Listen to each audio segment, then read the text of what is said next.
This week on Government Matters. It's certainly one of the most difficult, and particularly right now, CIOs are under intense scrutiny to keep IT budgets down while also increasing their cybersecurity posture. After months of intense pressure, Donna Seymour has retired from OPM.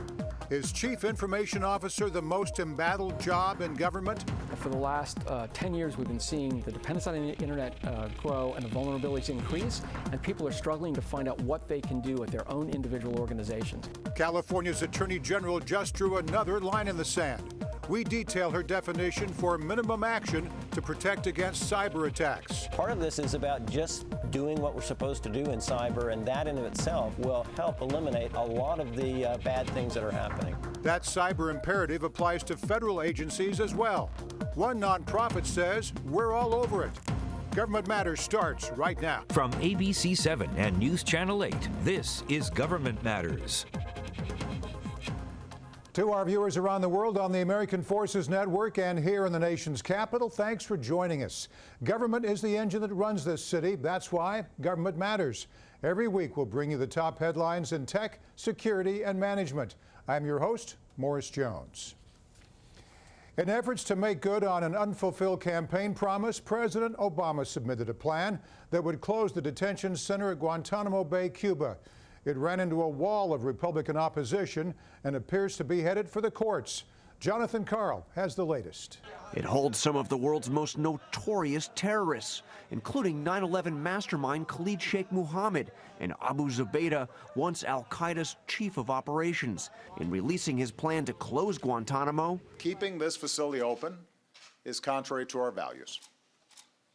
It undermines our standing in the world. The president is trying to keep one of his first promises as a presidential candidate. We will close Guantanamo. The White House plan is short on specifics. Of the 91 detainees, about 30 would be transferred to other countries, the rest brought to unspecified locations in the U.S. The yeas are 91. Congress has already voted to forbid bringing detainees to the U.S., but the White House today didn't rule out the president acting on his own. It's a really simple question. If those barriers remain in place, can you still close that facility, yes or no? We're now asking for Congress to give it fair consideration. And I'm not going to speculate at this point if Congress refuses to do that. If the president tries to defy Congress and close Guantanamo Bay on his own through executive order, congressional Republicans say they are prepared to fight him in court. In fact, they have already retained counsel to help make the case. Jonathan Karl, ABC News, the White House. The Leesburg, Virginia Executive Airport is in the middle of a 3-month testing period for a new remote air traffic control system. The designer, Saab Sensis Corporation, says ultimately it could be deployed at airports across the country. Diane Cho has more. Setting up inside a conference room at Leesburg Executive Airport. What's depicted here is the 360-degree view you would see out a brick and mortar air traffic control tower where you'd be looking out windows if you were a controller. Saab Sensis Corporation is testing its remote control tower technology in a partnership with the Virginia SATS Lab. Yes, sir. Number 2 Golf Sierra, release for departure. The airport currently does not have an air traffic control tower. It's left to the flying community to communicate with one another, to provide common situational awareness. So he's been given an instrument clearance to depart. So that's a good example of an uncontrolled airport where you request an instrument release from Potomac Tracon, which controls the airspace, and is given a window of time during which he needs to depart the airfield. With 14 cameras and microphones placed in what they call the crow's nest on top of the building. The goal? To eliminate the cost of building a 70-foot tower. According to Saab Sensis Corporation, they run between $3 to $10 million for a small airport and upwards of $70 million for a new tower at a larger airport. What it will enable, we hope, is for smaller communities or communities that in some cases have inherited a 50-year-old military air traffic control tower that they can no longer safely maintain because it has asbestos and it's too expensive to maintain the elevators and everything else.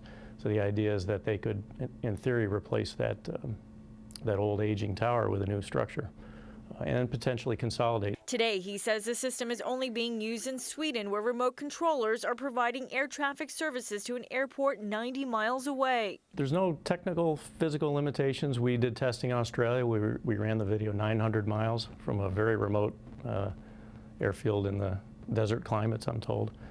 It was at an oil field, I believe. So there are no real limitations as long as you have some kind of landlines to get the video from A to B in communication services.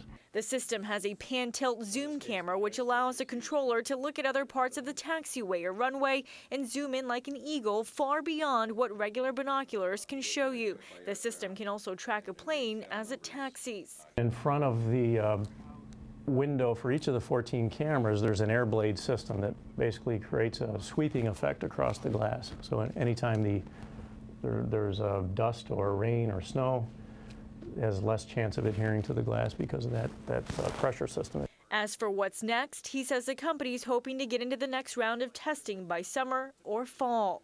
We would enter a phase of active testing where controllers here with another remote mobile tower, I should say, not a remote, but a mobile tower on the airfield. As a safety net, we would provide services to the flying public here and treat this as a controlled airport for a period of 3 months. So we're building up the safety. For Government Matters, I'm Diane Cho. In Tech Matters, is Chief Information Officer the most embattled job in government? This week, Donna Seymour, CIO for the Office of Personnel Management, announced her retirement. She's been under fire for months for her role in the agency's massive breach of personnel records. But Seymour is not alone. For insight and analysis, I'm joined by Aaron Boyd, senior reporter at Federal Times. Aaron, Seymour spent the past 37 years working for the federal government. What do we know about her retirement and why now? Well, the calls for her removal, as well as her former boss, Catherine Archuleta, came almost immediately after news broke of the OPM breach last June. Archuleta hung on for just a little over a month, but Seymour stayed around for almost 8 months. She ultimately resigned last week just before an oversight committee hearing that was set to feature some of the most vocal critics calling for her ouster. Now, by no means is Seymour alone. Education Department CIO Danny Harris stepped down this week. There are also top tech openings at DHS, the FBI, HHS, the Census Bureau, Veterans Affairs, and the White House. Is there a common thread here? There is and there isn't. Not all of those posts are vacant because their former occupants were under fire. But it does show just how difficult it is to fill these jobs, which are both highly technical and highly bureaucratic. It takes a unique mix of qualifications to find success in these roles, and of course the failures are highly public. Aaron, Congress plays a central role here. House Oversight Committee Chairman Jason Chaffetz publicly called for Donna Seymour's removal 5 times. He released this statement on Monday, quote, "On her watch, whether through negligence or incompetence, millions of Americans lost their privacy and personal data. OPM now needs a qualified CIO at the helm." Now, are CIOs accustomed to this level of scrutiny? Well, they certainly should be. Anyone serving in the C-suite at a federal agency should be prepared to face a grilling before Congress at some point. But agency CIOs in particular should be ready to answer hard questions on cybersecurity. Now, you're also following a new survey conducted by the Government Business Council and Dell. It polls feds on FITARA, the Federal IT Acquisition Reform Act. What did they find out? That was a particularly interesting survey. It showed that the majority of respondents were skeptical that FITARA could meet its main 2 goals, which are reducing cost and speeding adoption of IT in the federal space. What respondents also called out concerns over the other main push of the law, which gives added authority to the department CIOs over component-level IT managers, who said that this is really just leading to bottlenecks and making the component CIOs' jobs harder. And of course, for the department-level CIOs, more authority means more responsibility and ultimately more accountability when things go wrong.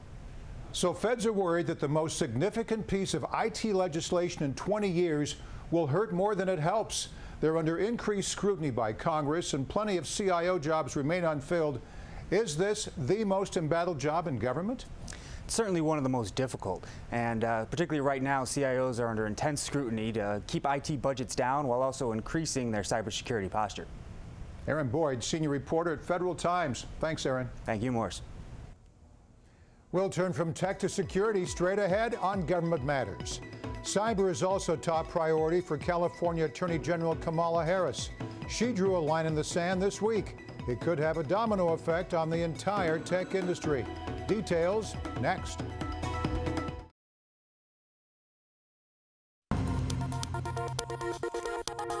In security matters, the new definition for a lack of reasonable security. This month, California Attorney General Kamala Harris published an eye-opening report. It covers data breaches in the Golden State. Over the past 4 years, they affected more than 49 million Californians and increased at an exponential rate. In 2012, 2.6 million records were impacted. In 2015, 24 million. For more, I'm joined by Brian Vallance, Vice President of Policy and Outreach at the Center for Internet Security. Brian, the report also finds many of these breaches could have been prevented. Quote, in its annual data breach investigations report, Verizon has regularly pointed out that 99.9% of exploited vulnerabilities were compromised more than a year after the controls for the vulnerability have been publicly available. If organizations choose to amass data and then fail to uphold their responsibilities as data stewards, they are also culpable. Now, those are pretty strong words. To avoid culpability, the report recommends organizations meet the 20 controls outlined in the Center for Internet Security's critical security controls. Now, those are your organization's guidelines. Give us a summary. Great. Thanks so much. Yeah, what the Attorney General basically did is do two things. Recommend the 20 critical controls from CIS, and also said that the lack of following those would constitute sort of not constitute regional security. So basically that's significant for a couple of reasons. It does sound a little onerous when you think about it, but it's really, they're providing a guideline, a blueprint for small businesses to follow. Obviously, cybersecurity is a pretty complicated area, and there are a lot of small businesses that don't really know where to begin. The critical security controls provide that blueprint by defining sort of the top 20 things you can do as a network operator in order, in priority order. Now, what happens if companies do not follow the CIS critical security controls? Can they be sued? Well, that's a question for the California Attorney General, and I know that she's basically interpreting California law. There is a statute that does require reasonable security for organizations that collect private information. And so I think she's setting a bar that says that we keep seeing these data breach reports, and they are voluminous, and we're dependent on the internet like never before, but we're also vulnerable, and what do we do about it? So she outlined all of the bad things that are happening, but at the end basically recommended a very specific course of action.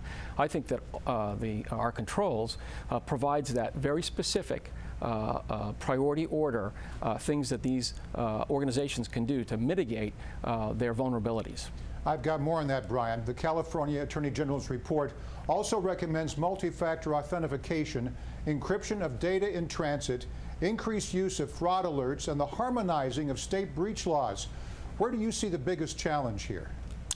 Well, a couple of things. First of all, the debate over cybersecurity has been pretty intense in the last couple of years, and the Congress and the President have just enacted a cyber sharing law, information sharing law. That was a great first step, and I think that that's going to be very important to letting everybody see what kind of attacks are coming into their networks. That's step one. Step two is really, now what do we do? And the controls, and as the AG pointed out, the controls are a very specific list of things where people can actually follow and clean up their network security. In fact, the Australian Intel department recently did a survey, and they found that just by doing the top 5 or 6 or 7 controls, they can eliminate 80% of all of the bad things that are happening to their networks. So the question is, we've got an issue out there, and how best to deal with it? And the controls provide a very easy starting place that doesn't get into the complicated issues of the debates that we're having in Congress, like the issues of needing more security, but observing constitutional privacy. So those are complicated issues, and we'll let those issues play out. But in the meantime, there are some serious, specific things that organizations can do to protect their networks. You know, we've covered a lot of ground. Let's tie a bow on this issue. Alan Pollard, Director of Research at the SANS Institute, sent us an email this week. He says, quote, California led the way with breach notification legislation, and now it seems to be doing it again by drawing a line in the sand for minimum action companies must take to protect themselves against attacks. With Verizon and Zurich and others following a similar path, this could be the start of something big. So is this the start of something big, and how could it play out? Absolutely no question about that. I think, again, for the last 10 years, we've been seeing the dependence on the internet grow and the vulnerabilities increase, and people are struggling to find out what they can do at their own individual organizations or at home. And these controls are free. You can any organization can download them from our internet or from our website, and they provide a place to start. This is something big, and I think this provides a blueprint for people who aren't experts to get up to speed on this. It's all good information. Brian de Vallance with the Center for Internet Security. Thanks, Brian. Thanks for inviting us. We'll turn from security to management straight ahead on Government Matters. Cyber hygiene is also a top concern for federal agencies. Most of them have a long way to go. We'll hit the fundamentals next.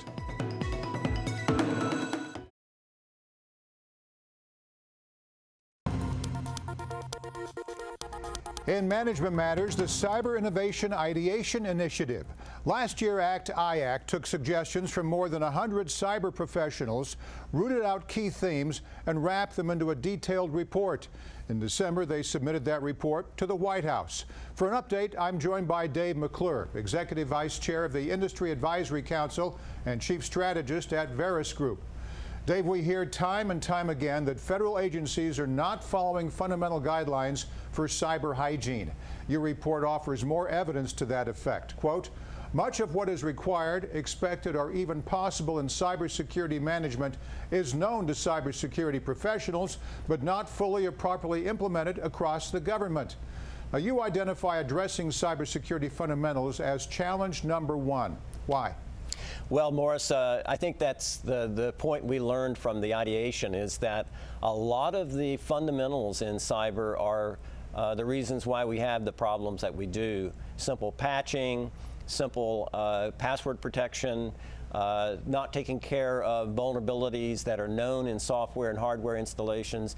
These still overwhelmingly are the foundational elements behind attacks that are done in government systems. So while it's not necessarily an easy thing to relay the message, part of this is about just doing what we're supposed to do in cyber, and that in itself will help eliminate a lot of the bad things that are happening. You also find a speedy response is paramount. Here's another passage from your report. Cyber breaches often go undetected for months. 205 days is a combined industry government average. In some cases, agencies only discover breaches from third parties after the fact. Dave, how can federal agencies reduce the time between breach and response when they can't detect a breach in the first place? Well, I think one of the things that we learned from our ideation is that one of the best practices any agency, any entity can put in place are looking at tracing data anomalies where buckets of data are moving inside and outside of the agency that just simply don't make sense or that are not pre-authorized. In many cases, and the OPM example is one of them, there should have been some anomaly monitoring where large data set movements going to specific locations unknown could have easily been detected and prevented or stopped with more speed and accuracy. So while we want detection to occur, we also need a whole set of tools in place to make sure that when we see those kinds of instances taking place, that we do something about it quickly. There are generational challenges in here too, like solving the cyber talent search and building effective security into acquisitions. Some of the solutions you propose can be implemented without Congress, some can't. Any spin-off legislation in the works here? There is, of course, a Cloud IT Act that's up on the Hill right now for consideration, and a lot of the improvements that have been announced by the White House and the Executive Office of the President are similar to what's in that legislation, even the cyber components of it. We need desperate help in the cyber workforce area, and in the ideation exercise, it was identified as being one of the more pressing areas. We suggested to the White House that one of the ideas about creating a cyber corps where you actually recruit both students and maybe folks from the private sector to come in and spend a certain amount of time in the federal government helping resolve some of our security challenges and taking back with them that rich experience and sort of contribution to the country as a whole. So I think the workforce issue is one that we know requires a great deal of attention and thought on recruitment, development, and retention kinds of procedures. We've only touched the surface of your report. You delivered it to federal CIO Tony Scott last December. What's the latest? Well, Tony was very receptive to the report, and the CIO Council was very receptive to the report.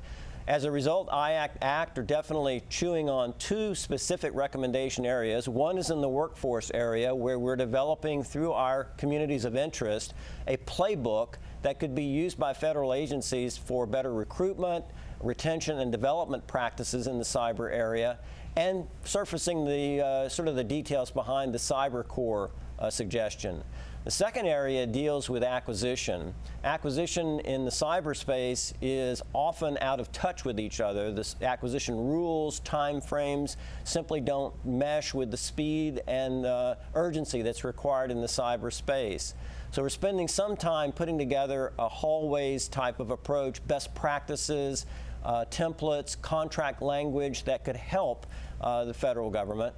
And we've also raised with Tony the idea of doing some research into cyber insurance, whether companies that do business with the government should go through some sort of cyber insurance coverage to ensure that their products and services have been examined from a risk perspective. Keep up the great work. Dave McClure, Executive Vice Chair of the Industry Advisory Council and Chief Strategist at Veris Group. Thanks again. Thanks, Morris.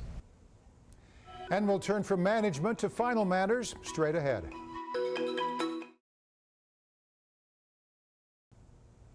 Federal workers from around the country met in D.C. this week for the National Treasury Employee Union's 2016 Legislative Conference.